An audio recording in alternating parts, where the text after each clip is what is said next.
Food and Wine Insider is a weekly look at a $1.5 trillion industry touching every American. Visit us at foodandwineinsider.com. And our next guest is Josephine Oria. She's president and founder of La Dorita Kitchen Incubator and Natural Dulce de Leche products, and a heck of a lot more. Josephine, welcome to the program. Thank you, Don and Ann. No, thank you for joining us. I'm going to ask just one question and turn it over to Ann, which is, tell us a little bit about your background and a little bit about your company, and we'll go from there. Sure. Well, my story is somewhat unconventional in the sense that I didn't stumble across a company in the food industry until my mid-30s. I actually had a career in healthcare in a medical diagnostic imaging company for years. And as the mom of 4 young boys under the age of 5, I just felt that I was called to do something else. And in 2009, I opened up a company called La Dorita Dulce de Leche, as you had mentioned, and we make all natural dulce de leche. It is representative of my Argentine heritage, and it's named after my grandmother, Dorita. So that was the beginning of our journey, and since we have opened a kitchen incubator to help other startups, and basically what we do is we try to help them do exactly what we shouldn't have done, if that makes any sense. And we began that in 2013, and it's grown very organically. And just last year, I published a cookbook called Dulce de Leche Recipes, Stories, and Traditions. And that basically brings everything full circle, tells the story of my grandmother, as well as introduces real dulce de leche here in the United States. Well, Josephine, it's wonderful to have you on the show. Can you tell our listeners a little bit about your having left Argentina and moved to Pittsburgh, of all places in the U.S.? Sure, of course. Well, I came as a baby, the youngest of 5 children, and my parents were in their 20s, and my father is a physician. So he came, many Latin physicians came during the 70s to the United States. And Pittsburgh ended up being where he was recruited. We were actually supposed to live in Cleveland, but as he was here and he learned English, he turned down his job offer at the Mayo Clinic in Cleveland and continued on in Pittsburgh because there was just such a large group of Latin friends that he had made. And we really all grew up amongst Argentines, Peruvians, Cubans. It was a really nice upbringing here in Pittsburgh. Wonderful. You've mentioned Grandma Dorita several times, and it's clear that she's had a great influence on you.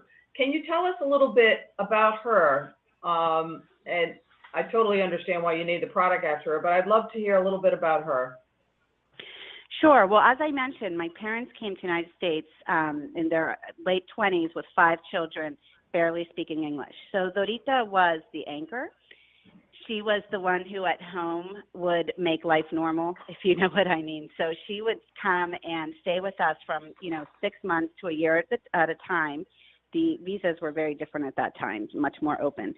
And she basically created normalcy, brought the Argentine culture inside our home so our parents could continue to build a life here while they got acculturated to the United States. But she would cook every day. All of her food was homemade, everything from scratch. And dulce de leche was something that inherent in her she needed every morning for the breakfast table. She couldn't find it. So she would make it, pots and pots of it.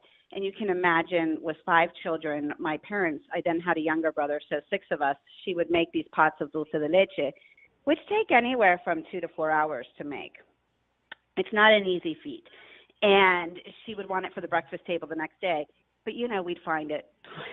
We would eat it all. So she would end up hiding it, in the microwave and in cupboards. But that was sort of her gift that she gave us, always creating just really good, simple food, and dulce de leche was part of it. Well, that's wonderful. Thank you so much for sharing that. I have had the good fortune to travel to Argentina. And in fact, I actually have cousins there. So I'm very familiar with dulce de leche, and it's delicious. Really good dulce de leche. It's fabulous. Talk a bit about what it is and what it isn't, because I don't know that people really understand what dulce de leche is. Sure, Anne. And, just to circle back to my book, this is exactly why I wrote it. After talking to dozens of persons at demos and food expos, really what's come to light is that while in the United States people are fascinated with dulce de leche, they still don't know really what it is. They don't really know how to use it. And many are hesitant to even say it because they're afraid of messing it up. So I always say, just say dolce, just say DDL, whatever. But in a nutshell, dulce de leche is a preserve. It is a jam. In the United States, jams are not made of milk, so there really is no specialty food category for it as of yet. We're trying to change that. But it is a jam that consists of milk, raw milk, that is preserved down into a solid state. And the preservation process is very similar to preserving any types of fruits or vegetables. It's basically sugar. In the milk process, there is some sodium bicarbonate at very minimal amounts, but that is to avoid crystallization and to keep it smooth. And oftentimes vanilla or vanilla bean is used. There's some other flavors that might be added, but it just depends. Sometimes coffee, those are variations. But in its sense, in the true sense of dulce de leche, it is basically just that, a milk spread. And I have to tell you, Anne, milk jam doesn't sound very appetizing, if you know what I mean. So here they call it milk caramel spread. The FDA requires that. And one thing it is not is caramel. Caramel is a confection. It's made with butter, cream, sugar. And while it looks very much the same, has the same glorious golden color, they're very different in their makeup and in their uses. Well, that's perfect. And I appreciate your sharing that with us. You mentioned you have 4 sons and a daughter now, I believe. Yes. And while they're still young, do you find that any of them are interested in the business? In fact, do you get them to help you? They help me a lot. They don't always willingly help me, let's be honest. But my oldest is 14 and my youngest is 6.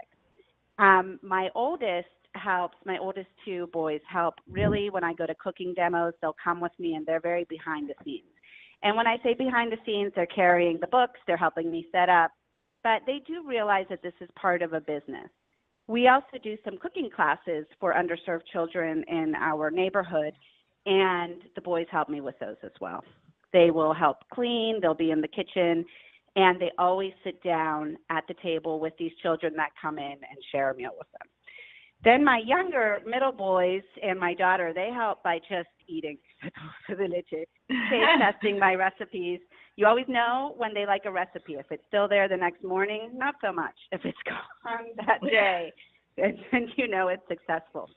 My third son, Nico, he loves Nutella, and he used to take Nesquik and mix it into our dulce de leche.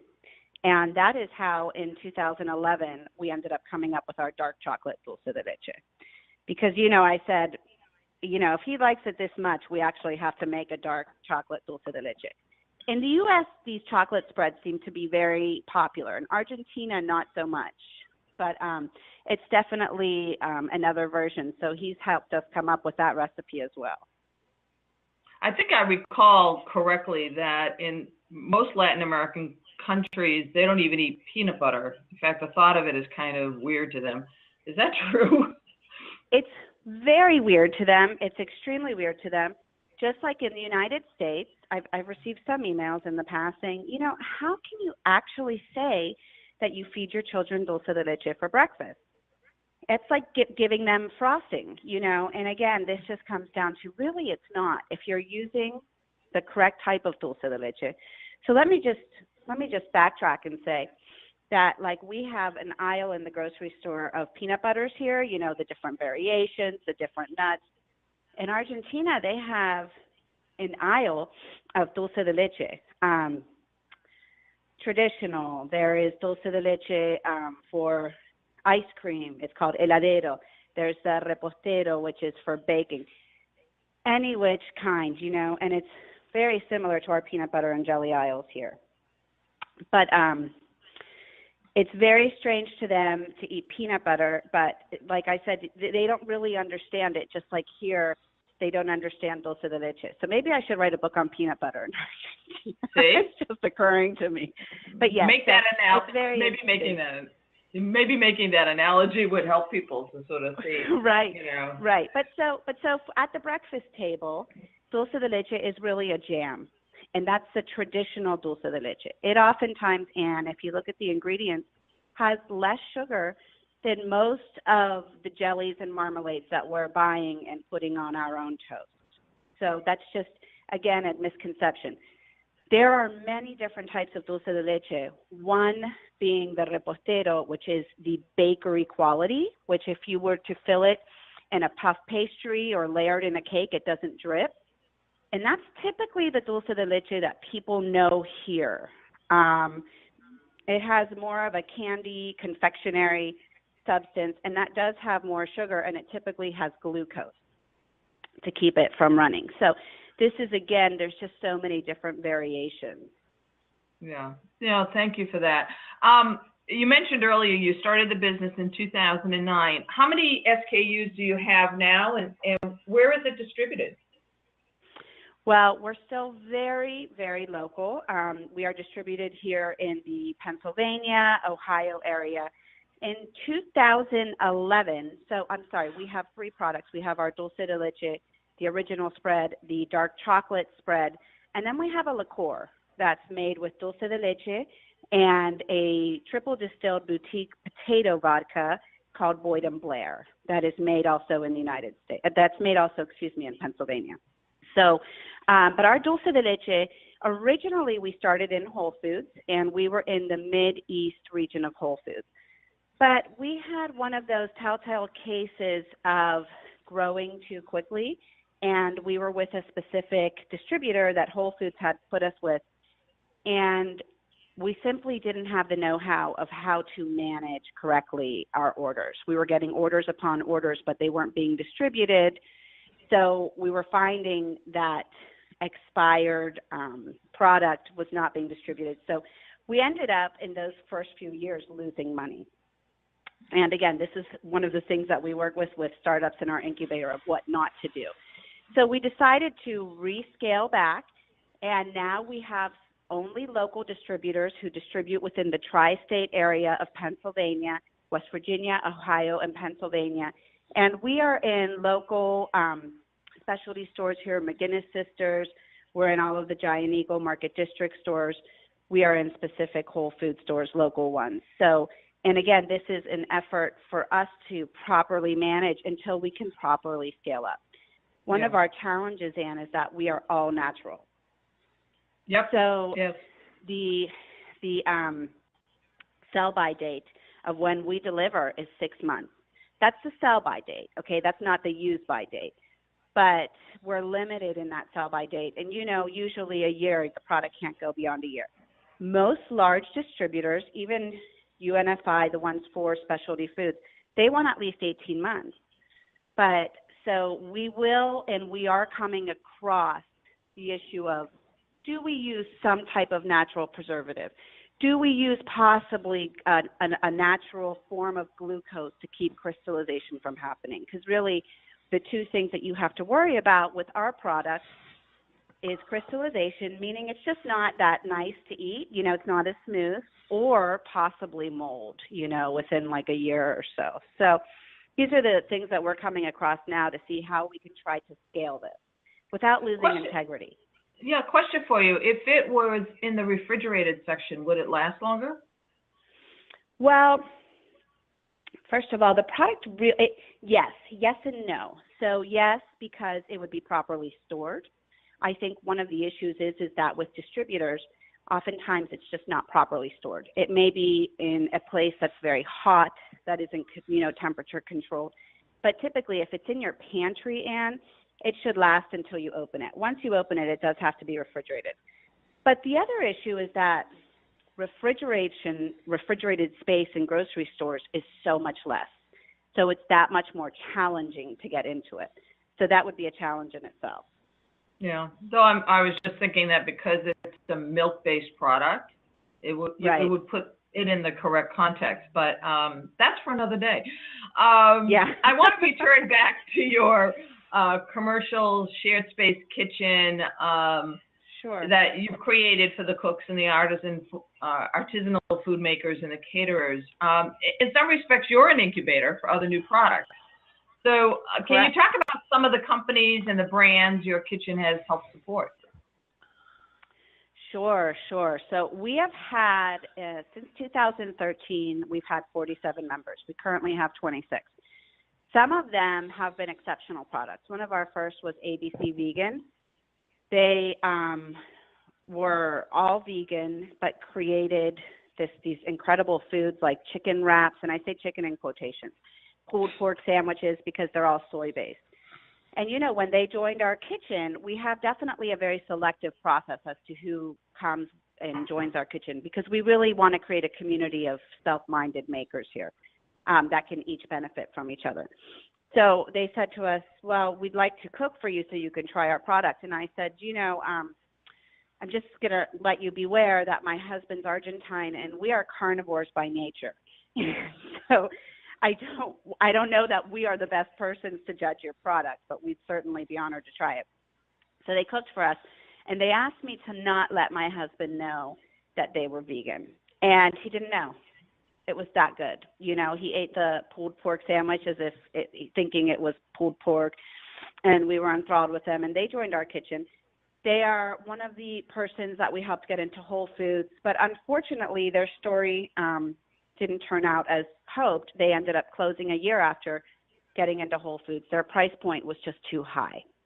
And so these are the types of businesses. We have about 5 that have closed since starting with us, that they dabble, I don't want to say dabble, but they get into it and they either learn that their model doesn't work or that they have to readjust it. Sometimes they aren't willing to readjust it, Anne. In the case of ABC Vegan, their product was amazing, but they weren't willing to lower the quality of their ingredients at all to try to get a lower price point. So we have, wonderful companies like that maybe don't make it, but try, and then we'll go back to the drawing board to reinvent themselves, hopefully, but they haven't spent amazing amounts of money in the process. Then we have a lot of great companies. Good Life Juices is one of my favorites. They're also they were also very much with us from the beginning. They have all natural raw enzyme juices, and they sell to gyms, they're having a problem selling to grocery stores right now because of an FDA, because of the issue that their juices are unpasteurized. But they have a meal delivery service, Healthy Services. Their owner, Sherry Quinn, has a son who was born with a disability. And she has devoted her life, she's a yoga teacher, but also devoted her life to nutrition. And her story on how she manages her son's health when in his late teens, she finally took over all of his nutrition is just phenomenal. And so we have, in addition to that, she just recently opened her own storefront. We have vegan ice cream producer. We have health bar producers.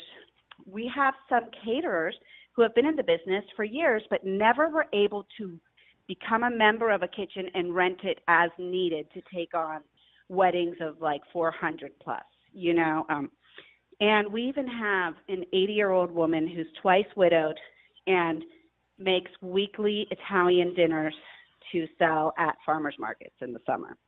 She does excellent, by the way. So, wow. We have anything and everything. But most of our members are startups that are hoping to scale up, that are creating micro enterprises. Our largest member has 10. I'm sorry.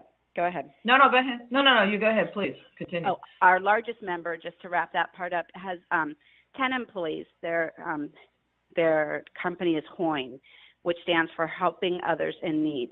And they're actually a non-for-profit. And every day they come into the kitchen at 6 a.m. and they leave at 11. And within a week, they distribute more than 1,700 meals to underserved children in the Pittsburgh area. These are primarily like after-school meals that go to YMCAs and those type of after-school programs. So it's really phenomenal working with these people. They really lift you up. I think that's really amazing, and thank you so much for sharing those stories, because you're really almost creating community and, you know, helping people get off the ground, and that's such an important thing in this day and age, because it's so expensive to do it by yourself. It's just so difficult. You and Gaston also, I read a story about a GoFundMe campaign that you instituted to raise money to buy cooking supplies for the Sharpsburg children that attend your free Monday night cooking class.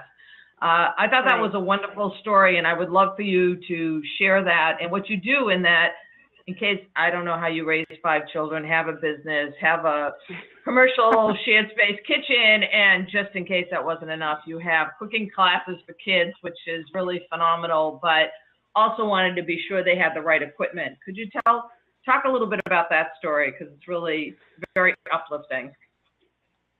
Sure. Well, first of all, I do just want to reiterate, I want to let anyone listening know that it's not like we're running through a field of flowers and everything is, you know, it's always an uphill challenge to start your own business. So the issue of helping these children in our area in Sharpsburg is one that, you know, kind of gave us the opportunity to forget about the struggles of the business at a time and just do what you love. You know, the reason we started it is because A, as a mom of 5 kids, I want to set my own schedule after working 20 plus years in the corporate area. And B, we just love food. We love it. We love everything about it, the culture it represents. So I was in a meeting years ago, probably in 2013, with a church in our area, and we were just talking about the possibility of creating a farmers market and possibly, you know, doing a cooking class for children in our area. Our area is very underserved where we are, but it's part of a very wealthy school district in the Pittsburgh area, the Fox Chapel School District. So it's oftentimes overlooked. And they fall just 2% short of being able to get free meals that, for instance, HOIN could offer to them after school. But so we really focused on that. And one of the stories, Anne, was that the backpack program, are you familiar with the Blessings in a Backpack program where children get food on Fridays? Yeah. Yes, very much so. These children are getting these food, and the food has to be food that is non-perishable. So the backpack program in itself works. It has amazing intentions. It's not always the healthiest food, but, you know, they are feeding these people and these students, and that's what's important. They're making sure they don't go hungry over the weekend. But the reality of it, at least in our neighborhood, was that these children were going to these free after-school programs because their parents typically work, and they were eating the food raw. So they would open up macaroni and cheese boxes and eat the macaroni noodles raw. They didn't have anyone at home to cook it for them. They were hungry. They didn't know how to cook it for them. So this is what really inspired my husband and I to start a program, and we've been doing it for 2 years. We get 15 to 16 of these children from this after-school program, and they come in, we bust them in on Mondays, and we teach them everything, from hygiene to prepping, knife skills, to, you know, preparing a meal, to serving a meal, to knowing how to serve a meal to someone else, and to sitting down and sharing that meal with them. Because the sharing of the meal is really important. That's where they get the pride and begin to get confidence within themselves. And then we also have them pick up the meal, clean. So it's about a 4-hour process on Mondays.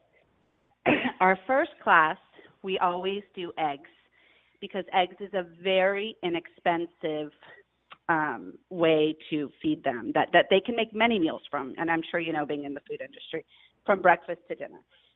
And it's just been great. But one of the things, Anne, is that every time I would teach them something, at the end of the class or the following class, we give them, ingredients. Every time we teach them a class, we have grocery bags of ingredients, and they get to go home and reproduce that meal. So we find that really nice that they get to do it with their family. They can also just make, for instance, if we made hamburgers, they can make meatloaf if they want. But it's a way to engage them with their families. But we found, Anne, that they didn't have the equipment that we all rely on, a blender to make smoothies, for instance, a food processor, which you don't need, but knives. So when we raised those funds, it was to raise them and give them, it was sort of a ninja processor, which includes all of that. So they could go home and take what they learn in the class to their families. And that's where real change starts. That's a fabulous story, and I've been told I can only ask you one other question, and I have so many questions for you.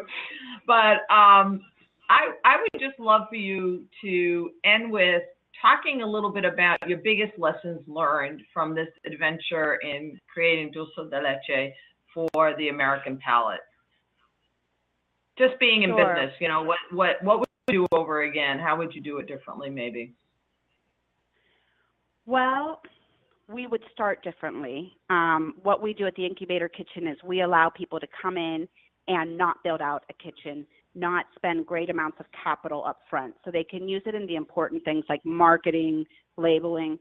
And we would certainly do that. When we first got on the shelves when we were asked to be on Whole Foods shelves, we couldn't find a commercial kitchen in our area.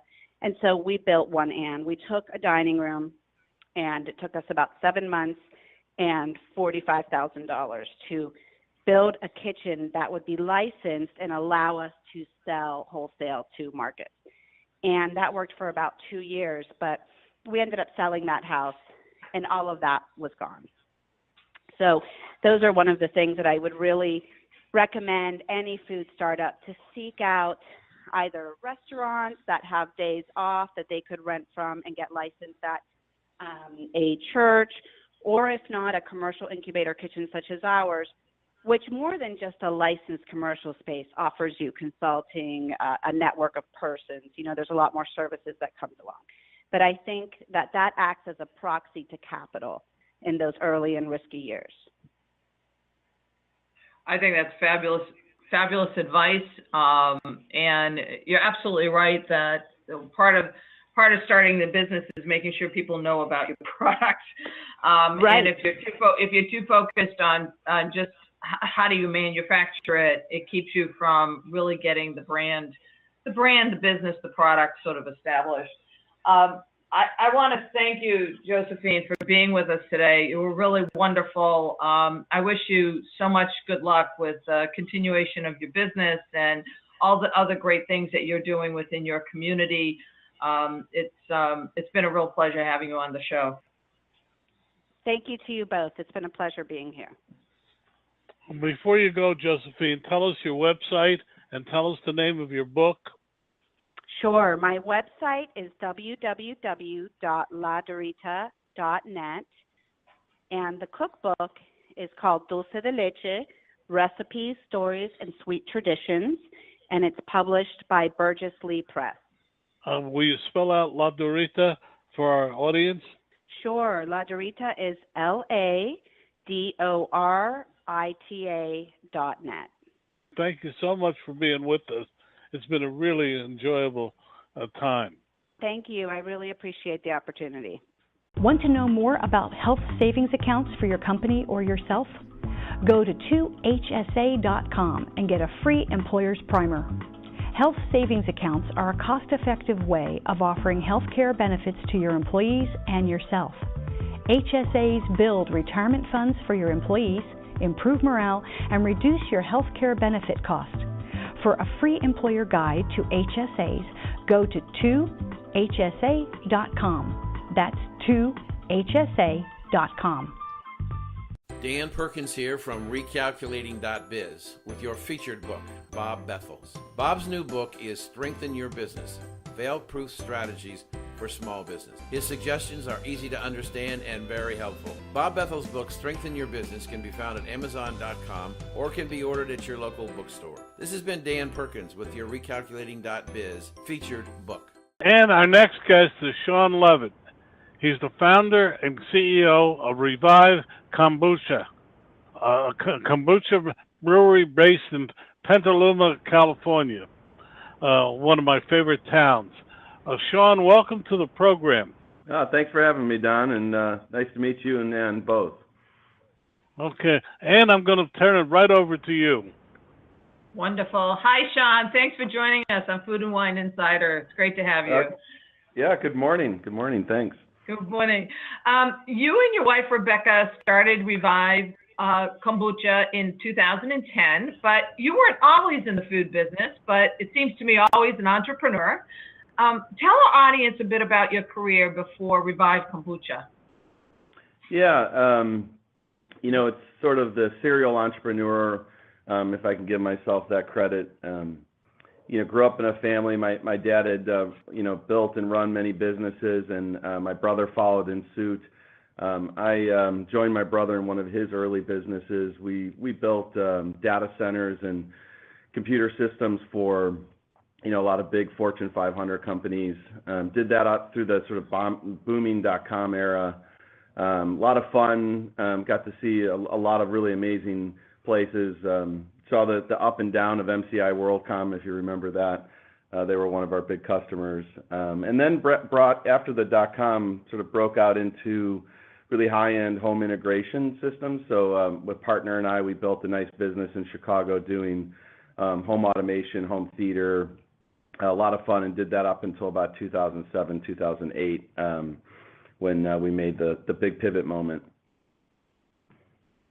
Wonderful. Tell us about kombucha. What is it, and what makes Revive Kombucha different? Well, kombucha is a fermented tea, and through that fermentation process, there's these naturally occurring probiotics and organic acids, which make it really healthy. It's traditionally like a black or green tea. Brew it, if you just imagine if you're brewing tea at home with some sugar for the fermentation. And then there's a SCOBY, it's called. It's an acronym. It's called the Symbiotic Culture of Bacteria and Yeast. And that SCOBY is what ferments the sugar in tea and creates all those healthful properties. Traditionally, it's lightly effervescent. In our case, we actually that was our big innovation piece. We brew it like a craft beer. So if you can everybody by this point has probably seen a craft brewery and understands what a brew kettle looks like, and a big fermenter and a bottling tank. And so if you imagine that, you can imagine what our brewery looks like. And each one of our brews, we brew just like, the difference between a stout or an ale or an IPA. Each one of our brews is brewed just like that with a separate set of ingredients, but we're using black tea or coffee or hibiscus or ginger, all those to create these really healthful but awesome tasting craft brew drinks. Fantastic. Thank you for that, because I want to be sure people actually understand what it is and why it's really good for you. You give each flavor a unique character. You've got things like Boogie Down and Free Ride and Upbeat and Tropic Wonder and Spring Fling. I haven't named all of them yet. Each one seems to have its own identity. Can you talk about that and what went into the thinking for that? Yeah, so it kind of goes back to that journey in Chicago. It was probably around 2007, 2008. The craft beer movement had really popped up. At that point, I had completed my level 2 sommelier, and really was, big beverage guy. Actually, in the New Belgium was that Fat Tire was just had come out in Chicago. I think launched in like 2006 or 2007. And not only did I love that beer, but I sort of fell in love with the identity of that beer and the label and what it identified. And I bought the bike jersey and the socks and all of that. So when we, really started to develop Revive and build all these brews, we wanted to give them an identity. And the idea being is, something that, once you drink it, you get it off the shelf and you drink it and you like it, there's more personality there, there's more character there to build a relationship between you and the product. And in fact, I would say all of our brews at this point are somewhat characters within the company, almost like, fellow crew members, because it's such a long process to go innovate and develop these. They become like good friends you met on a road trip or something. Fantastic. You also have created a product with an environmental consciousness. Can you talk about your previous bottle exchange program? You had, I think, that in place for about 7 years. Could you talk about that, and then what else you do to be conscious of how our natural resources are utilized? Yeah, when we started, again, inspired by great brands like Patagonia and Cliff Bar and New Belgium Brewery, who at the time I think was almost all wind powered. I knew that when we started this brand, we wanted to have a greater sense of purpose, and that purpose would allow us to create a deeper connection with our customers. And as well as we should not only just be creating a product with purpose, but we should be a brand with purpose that is improving our community. So when we started, we took on this ambitious goal of bottle exchange, which, if you all think back to, what the milkman used to do, right? You bring it in glass bottle, you'd use it, you bring it back. And many dairies are still doing it throughout the country, which is fantastic. So we tried to put this program together, and we tried and successfully did it. We, from 2010 to 2016, exclusively bottled our product in reusable packaging, a 16-ounce flip top and a 64-ounce growler. Customers paid a deposit at the store, and then they just brought the bottle back and either exchanged it for a new one or got their deposit back. And we annualized over that period of time, saw 75 to 85% return rates on all those bottles, and likely we're able to divert from landfills millions and millions of bottles in the process. Unfortunately, as we tried to scale as a business, that was a very difficult process to really scale and economize. And by 2016, we were spending over 60% of our labor dealing with bottles, getting them back, washing them, doing all of that stuff, and ultimately just became unprofitable. And that whole journey almost put us out of business maybe 4 to 5 times. So we had to make the decision to, shut that program down for a variety of reasons, as well as, retailers started becoming less open to dealing with getting these bottles back and forth. We should have probably learned from the Coca-Cola in the world of, that they shut those programs down here years ago. But, young, ambitious entrepreneurial company, we tried to give it a shot. Nowadays, we really focus on water reclamation and, sourcing our ingredients, and we've got a lot of work to do there. So, typically in beer, you would see about 7 gallons of water used to produce 1 gallon of beer. Our math, we're still trying to get really tight, but I would venture to guess that we're close to 2 gallons of product to get to 2 gallons of water to get to 1 gallon of product, or even net neutral when you look at some of the water reuse methods we do. And we just want to continue to get better and better in that area. Well, that's awesome. I think you're also, if I'm not mistaken, you're doing some composting, and you're looking at solar and wind power credits and things like that. Can you talk a little bit about those things as well? Wow. Well, I wish we could do all of those things. Ambitious. Early days, when we did the bottle exchange for, I think it was almost 4 years, we ran all our deliveries on biodiesel, at least internally, and then we were sort of that annoying supplier to our distributors, where I tried to get even my distributors to run their trucks on biodiesel. That movement didn't work out so well. Once the government cut the subsidies on that, the large biodiesel producer out here went out of business, so that put an end to that program for us. Nowadays, we've looked at solar. The challenge with solar is kind of that tax credit thing again, is we don't own our building, our brewery, and so we would need our landlord to partner with us on that. And he is committed to doing that, so it's a couple of years out before we probably can afford to do that with him. Wind power, we're looking into it. We are part of the Sonoma Clean Power program, so but I don't want to necessarily tote all the benefits of that yet, because I'm not sure exactly. I know all the numbers behind it, but it's supposed to be either water generated or wind generated power that we're running on. Wonderful. You also had an interesting experience with the Green Shoots distributor, and they went out of business. What was the lesson learned from that? Yeah, wow. That's a good question, Ann. I'm surprised you knew about that. Yeah, Green Shoots was a great idea. So you had a bunch of ambitious guys from Odwalla, which we all know, and Odwalla was a DSD only company at the time.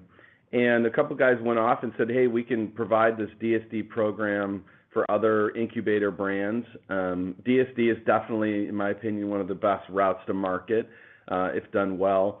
And then, they approached us in 2012. By that point, we were running for well over 2 years our own DSD program internally. And I was about to go buy 3 trucks and expand our program. And they said, hey, you don't need to do that, jump on our trucks. And we expanded all the way down to Southern California, Rocky Mountain, and PNW. And the beautiful thing is we were actually, with Green Shoots, able to go do our bottle exchange all the way out to those markets. So we were really, feeling like, wow, with Green Shoots, we could take this bottle exchange nationally. Unfortunately, like many businesses, they experienced some troubles, and they started closing down regions. Lessons learned there. I think it's what's challenging, and if I look back at that Green Shoots program, I think, the downfall, in my opinion, was just too many brands and too many products, and not focusing on sort of we'd like to call the low-hanging fruit enough. But that's challenging. It's easy to say.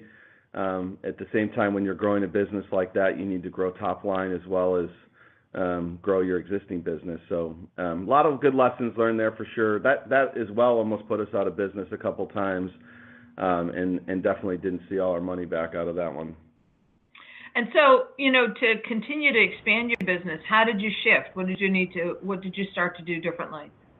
Yeah, so we were self-funded from 2010 till essentially, end of 15 or early 2016. And, when we started, we were up in Windsor, California, in these little incubator units, 1,000 square foot. And by the time we were done, we had gone from, one, and we'd fluctuated from about 8 to 11 different units, and, bottling's on one side and brewing's on another side and bottle washing's on another side of the parking lot. And our offices are built on shipping containers, and we're skateboarding and forklifting across the parking lot.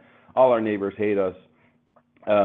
I knew at that point we needed to expand, so we built and moved down to Petaluma into the old Barber's Bakery building, if that, Puffins and all that. We built out a 30,000 square foot brewery, bottling lines, the whole thing, and then I realized I didn't have the money to pay for it all. So we actually at that point, I called up one of my good friends, and we ran an investment round and started bringing in some investors early 2016.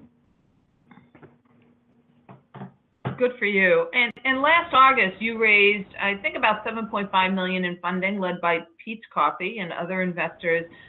What can you tell us about that funding structure and the expectations? And it has to be a whole new experience in terms of having people that are also involved in your business. Yeah, I mean, I think the process of bringing in investors to fast-paced startup entrepreneurial company, has its pros and cons. I would say that, for the most part, I found it to be a really professionalizing process. As an entrepreneur, it creates some accountability around you, forces you to go professionalize and systemize certain aspects of the business. One of the challenges, though, in the startup food world, and I believe you come from the Specialty Food Association, Ann, right? So you've seen a lot of these companies, come up with funding and then probably close. Some survive, some don't. Is that, as you're growing, it's an expensive venture, and, we're not profitable as a business at this point, and so that requires good funding to be able to keep you running. And that process of raising funds is very distracting as a CEO and as an entrepreneur. I would say from 2016 to now, during off and on periods, but that fundraising process has probably occupied 40 to 50 hours of my week on average. So it can be very distracting. So when we went out to raise this last round of money, I knew I wanted to find a strategic partner that, had deep pockets that could, run with us for a long period of time, that really believed in our mission, vision, and purpose, and our culture, and, that would support us in that. And, Pete's Coffee has, came in that process. We were talking to many other large strategics at the time, but Pete's being a local company and aligned in a lot of values in our culture, they were then and continue to be really the partner we were looking for. And, it's been great. We're accessing their sales and marketing resources, a lot of collaboration, and it's proven to be an asset way beyond just the financial investment. Yeah, I think having been with many entrepreneurs and, small specialty companies, it certainly is all about how do you build scale and cash flow. The cash flow seems to be really the biggest challenge, and how do you scale up in a way that really makes sense so that you're not buying assets too quickly or investing in assets too quickly, but you're proving the concept. You talked a little bit, you started to touch on culture, and I was curious how the cultures of the two companies, yours and Pete's Coffee, are similar, and how do you think they're different? I just want to comment, you talked about cash flow, and I was laughing, Ann, because from 2000, I would say 11 or 12, once we got really rolling, till we just took this Pete's investment, I managed a weekly cash flow document in Excel, despite QuickBooks and everything else. And if I hadn't had that discipline, with our then CFO, my mom, we would have been in a lot of trouble. So managing cash flow certainly was the key to our survival, and asking for forgiveness with a lot of vendors. And I can gratefully say we've paid every vendor we've ever owed money to in the entirety of the company. So really proud to have done that. Culture-wise, I think with Pete's, it's culture can be hard to describe, right? But I would say that when I walked into Pete's, both the roasting facility, but then really the headquarters office, there's just an energy and enthusiasm that exudes in that office. And if you walk into our brewery, you'll feel the same thing. In ours, we're a little smaller, so we got the music playing and people are running around.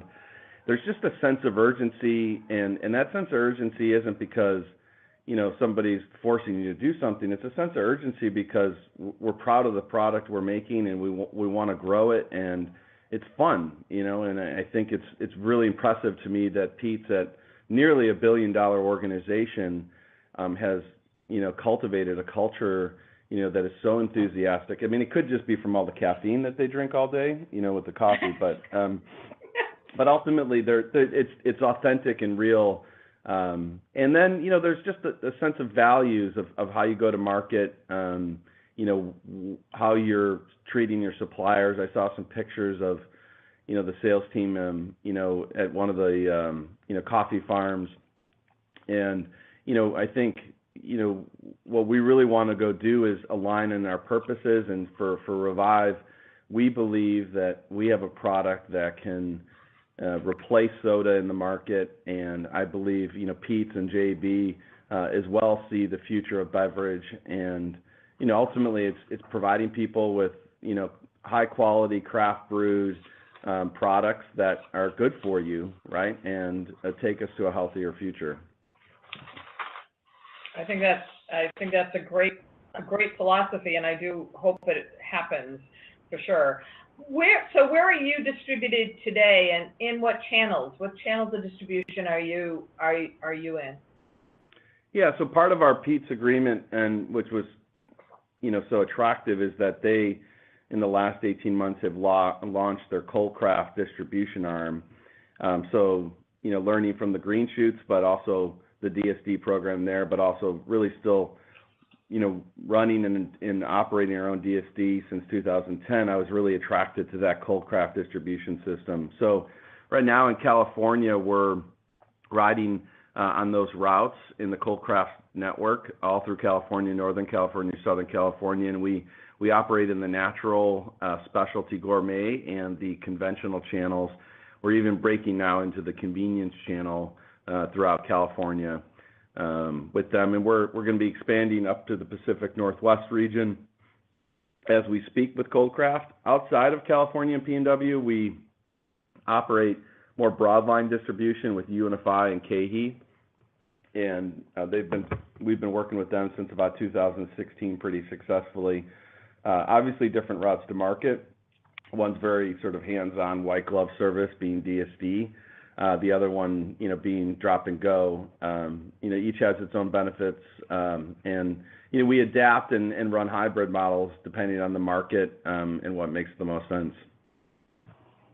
And did I read correctly that you're also selling the product on tap? Yeah, so we started in the farmer's market, my wife and I, selling on draft out of a kegerator. We actually when people would come up, they'd either buy a draft, or if they wanted to buy a bottle, I would just fill the bottle off the kegerator right there. So we've been doing draft business in keg since the beginning, and some of my first accounts were tap accounts, whether at a local grocery store, cafe, or even some bars. So I'd have to go check the numbers, but we're well over 100 tap handles in Northern California. Is there any thought to bringing that to universities? I'm assuming it's non-alcoholic, right? Yeah, we do have it at some universities. We're on draft at the Google campus and other tech campuses. It's obviously that's really a big part of our mission. We want to see kids drinking it, and obviously if we can get them, in those college years and ditching the CSDs, the sodas, and other not so healthy drinks, get it on draft there, provide healthier options, and especially if you think about how intense that school process is, you can't be, drinking beer, and most of them aren't even of legal age to drink beer during that period, right? So give them something fun to drink. And talk a little bit about what's your favorite flavor, and what other flavors are you thinking about? Well, I always say, picking a favorite brew or flavor is like picking a favorite child, and I'm unwilling to do so. But the way I look at the different brews and the different flavors, they're just, like we talked about earlier, they're different personalities, and I'm attracted to each one of them depending on the time of day. So, early morning, I might go for, an Upbeat, which is our coffee brew, or Solar, which is our yerba mate brew, both high energy brews. Throughout the day, I probably lean on Boogie Down or Ascend. And then in the evening, we're the only kombucha company nationally that makes that brews caffeine-free brews. So we have a hibiscus brew and a ginger brew. So the evening, I probably tend to lean towards the caffeine-free brews. If I'm going to pick up one of those, and then often, since our drinks mix so well with alcohol, I'll make a bourbon and ginger, or something like that. So it's great to think about your products in terms of what they can do for your body at different points in the day. So I think that was such a great way to answer the question, because it's sort of when you need energy and when you want to calm down, you have sort of a kombucha for all of those different occasions. That was terrific. What are your plans for the future? Well, we're constantly innovating. I think we pride ourselves on being in a category leader around innovation. We were the first to do a coffee brew, like I said, the first to do caffeine-free brews. During our expansion into this facility and raising money, it was tough to prioritize all that. So we really continued to innovate, but put the doors closed on that process. And so now we're just excited to have the team and to continue to innovate. So I think you'll see a lot of innovation in our core line, and you'll see innovation around what we're doing. We just want to continue to fill our purpose and stay laser focused on that purpose. And I'll share, our purpose is to prove that the idea that wildly delicious, fun, and good for you can be symbiotic. So we hope that, we can get, our wonderful country here off of soda and unhealthy drinks, and get him to make one healthy decision at a time by picking up a kombucha and living a healthier life. That's perfect. How many, if I have time for a couple of more questions.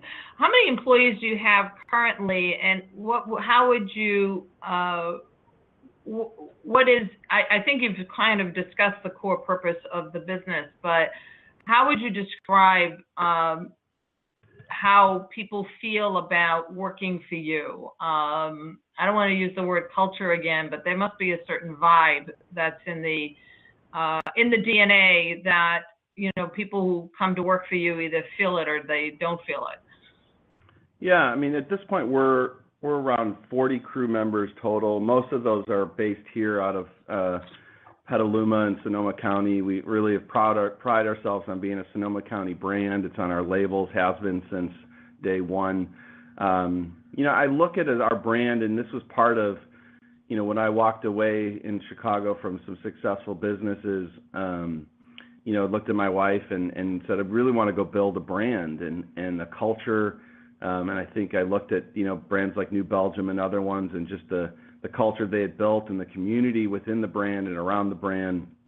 So that's been a big focus for us. You know, we did farmers markets for many years. If somebody who's a non-for-profit asks us for product, we donate with, I can't imagine somebody we've turned down in the last 8 years.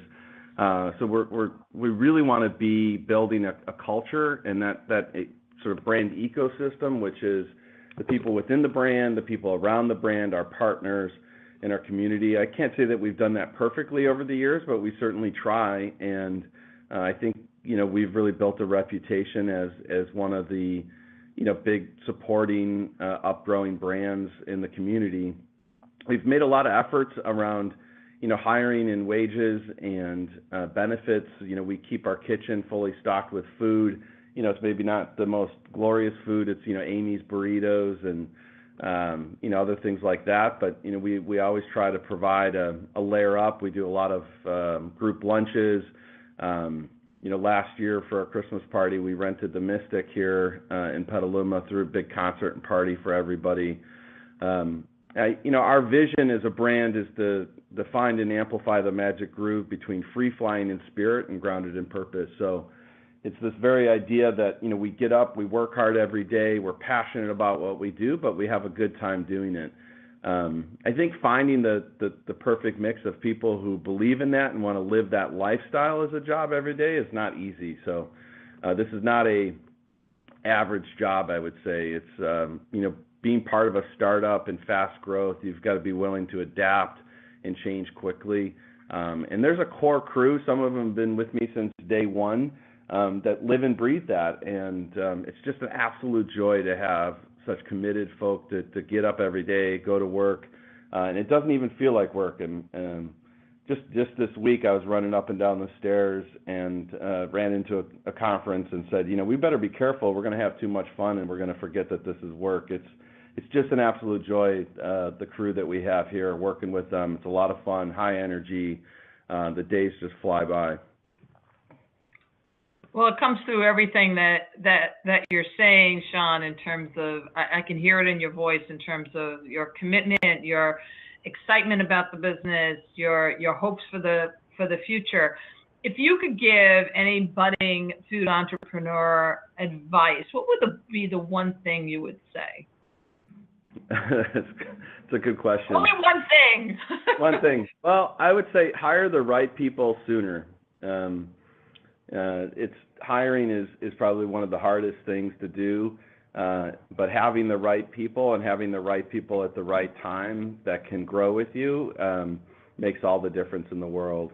And hiring people that believe in what you're doing and where you're going. And if you're clear on your purpose, then you can go hire those people. That's fantastic. Don, I'm going to turn it back to you. Sean, it's been really fascinating listening to you. We've been talking with Sean Lovett. Can you tell us your website and how people can reach you?